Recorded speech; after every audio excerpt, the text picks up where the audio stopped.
ভালো মন্দ সেটা আমি বুঝবো। হ্যাঁ, তোকে কতবার বলেছি না সংসারের ব্যাপারে তুই নাক গলাবি না। বড়দা, পিউ শুধু আমার একার বোন না, ও তোমারও বোন। পাড়ার লোক ওর সম্বন্ধে আজে বাজে কথা বলা শুরু করেছে। যা যা খুশি বলুক, তাতে আমাদের কিছু যায় আসে না। যায় আসে না মানে? আমাদের তো এ পাড়াতেই থাকতে হবে। থাকবো, তোর যদি থাকতে অসুবিধা হয় তুই বাড়ি থেকে চলে যা। এই তুমি কাকে কি বলছো? ঠিকই বলছি। আরে তুই এখন বড় হয়েছে, বুঝতে শিখেছে, ওর স্বাধীনতায় আমরা হাত দেবো কেন? হ্যাঁ, তাই বলে ও এত রাত অব্দি বাড়ির বাইরে থাকবে? কর্তা, আমি এসে গেছি।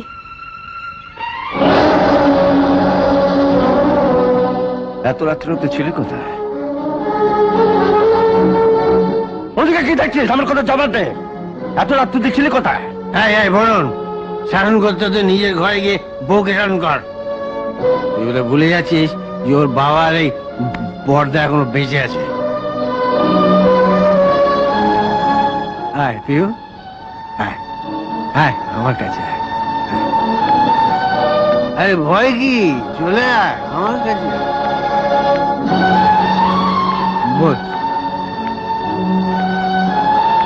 হ্যাঁ, আমি থাকতে তোর কোনো ভয় নেই। আমি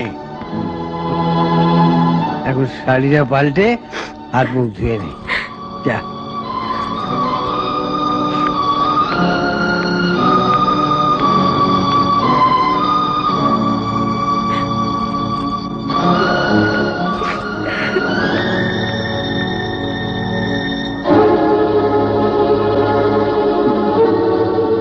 একবার বাইরে বাইরে গেল ব্যবস্থাকে যা বলার এখানেই বল।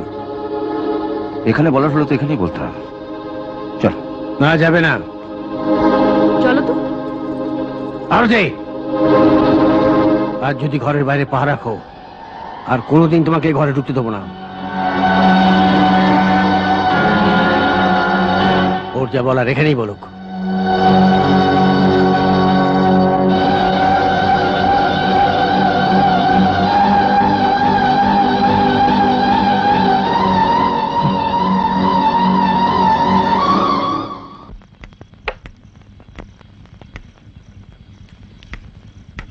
বাবা কোথায়? পাশের বাড়ির মুখার্জি বাবুর শরীরটা একটু খারাপ হয়েছে, দেখতে গেছেন। পিউকে জিজ্ঞেস করেছে এত রাত্রি অব্দি কোথায় ছিল? জিজ্ঞেস করা কি আছে রে? হ্যাঁ, ও ও আমার অনুমতি নিয়ে গিয়েছিল। হ্যাঁ,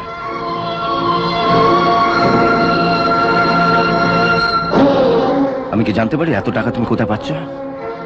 অকারণ কৌতূহল ভালো নয়। সত্যি কথা বলতে কি অরুণ, আমারও তোর এই চালচলন একদম ভালো লাগছে না। সেদিন অব্দি তোর ওষুধ কেনার টাকা পর্যন্ত ছিল না, আর আজকে এই গোছা গোছা টাকা কোত্থেকে পাচ্ছিস? বাবাকে পর্যন্ত রোজ 5 প্যাকেট করে দামি সিগারেট কিনে দিচ্ছিস। দাদা, আগে বাবা বিড়ি খেত, মাঝে মধ্যে আমি সিগারেট এনে দিতাম। এখন তুমি বাবাকে 555 খাওয়াচ্ছ। হ্যাঁ, আমরা ভালো থাকি তা তো তুই চাস না। তুই চাস আমরা সবসময় তোর কাছে হাত পেতে থাকি আর তোর বইয়ের গাল বন্ধ খাই। দাদা, আমি চাই না তুমি হাত পেতে থাকো, তবে তুমি যা শুরু করেছো ভবিষ্যতে হাত পেতেই থাকতে হবে, এটা বলে গেলাম।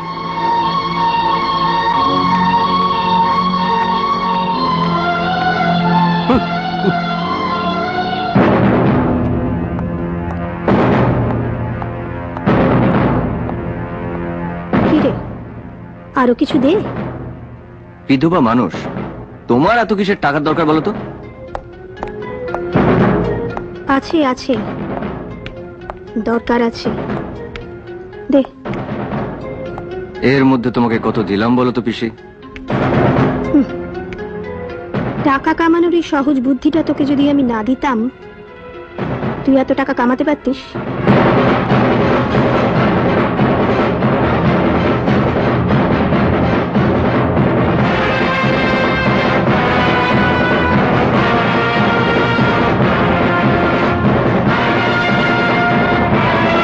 তুই বাবু গুন্ডাকে জেল খাটার থেকে বাঁচিয়ে দিবি বলে 2 লক্ষ টাকা ঘুষ নিয়েছিস? কই না তো।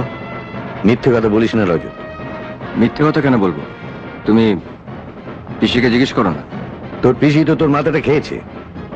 তোর মা মারা যাওয়ার পর ওকে এনে রাখলাম তোকে মানুষ করবার জন্য, আর ওই তোকে কুবুদ্ধি দিয়ে অমানুষ করে তুলছে। দাদা, তুমি এই কথা বলছো? থাক, আর নাকা কান্না কাঁদতে হবে না। শোন রজত, আর 10 দিন বাদে বাবুর কেস আদালতে উঠবে। সাক্ষ্য প্রমাণ সব আমার কাছে আছে। ওর 10 বছর জেল হবে। তোর পিসি তোকে যতই বুদ্ধি দেখ, তুই ওকে বাঁচাতে পারবি না।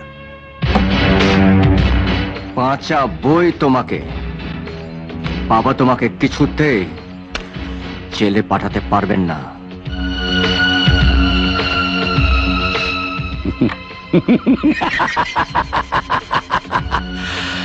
তুমি আমাকে দেখো, আমি তোমাকে দেখব। তোমার যত টাকা লাগে আমি সব তোমাকে দেব। হ্যাঁ, ভালো কথাই বলেছ। আমার এখন অনেক অনেক বেশি টাকার দরকার। বলো কত টাকা চাই? হ্যাঁ, এখন লাখানি দিলেই হবে। ঠিক আছে, পেয়ে যাবেন। এই,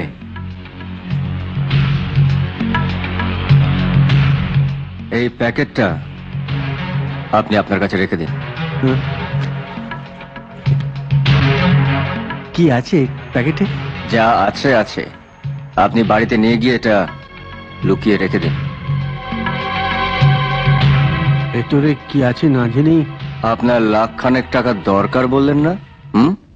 অপুর মা, ও অপুর মা, আবার উপরমা কেন? 10টা বাজলো, এখনো ঘর ঝাড় দেয়নি। কি হলো, অত চেঁচাচ্ছেন কেন? চেঁচাচ্ছি কেন? কটা বাজে, এখনো ঘর ঝাড় দেওয়া হয়নি কেন? এই রইল ঝাঁটা, আপনার ঘরের কাজ আপনি করে নেবেন। আমরা আর আপনার ঘরের কাজ করতে পারবো না।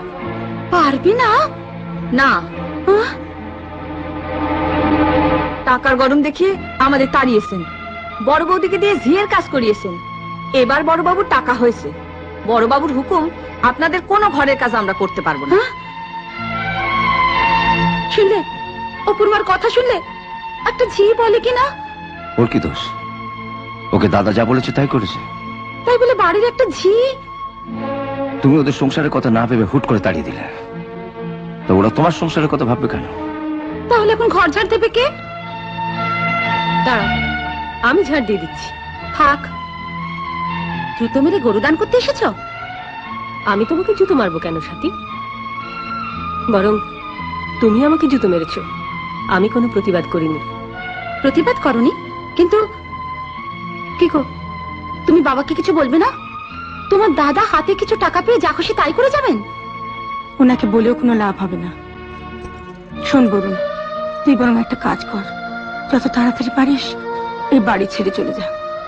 বাড়ি ছেড়ে চলে যাব? হ্যাঁ, আমি চোখের সামনে তোর এই অসম্মান আর দেখতে পাচ্ছি না বাবা। হ্যাঁ, সেই ভালো। আমি সাথী আর গুড্ডুকে নিয়ে আমাদের বাড়ি চলে যাচ্ছি। তুমি একটা ভালো ফ্ল্যাট দেখে আমাদের জানিও, আমি নিজে তোমার ওখানে ওদের রেখে আসবো। আপনি মেজ বৌমাকে নিয়ে চলে গেলে বরুণের চলবে কি করে? আমার ঠিকই চলে যাবে, যেতে যখন হবে আপনি আজই ওদের নিয়ে চলে যান। ও ফাইন, নে সাথে সব গোছগাছ করে নে। মা, মা, আমি বরং আপনার বড় ছেলের সঙ্গে একবার কথা বলে দেখি। না, আমি চিরদিন মাথা উঁচু করে থেকেছি, মাথা উঁচু করেই থাকবো। তোমরা সত্যি সত্যি চলে যাবে? যাবে তো যাবে, তাতে আমার বলার কি আছে? ঠাকুরপোকে তুমি থাকতে বলবে না? না, ওর বউ আমাদের সঙ্গে খারাপ ব্যবহার করেছে, কিন্তু ঠাকুরপো তো একটা দিনের জন্য তোমাকে কোনো রকম অসম্মান করেনি। নিজে সরাসরি কিছু বলেনি, কিন্তু বউয়ের কাজের কোনো প্রতিবাদ তো করেনি। ঘরের শান্তি বজায় রাখবার জন্য আমি যেমন দিনের পর দিন তোমার সব অন্যায় মুখ বুজে সহ্য করেছি, ঠাকুরপো তেমনি। থামো, ওর হয়ে তোমাকে অবনতি করতে হবে না।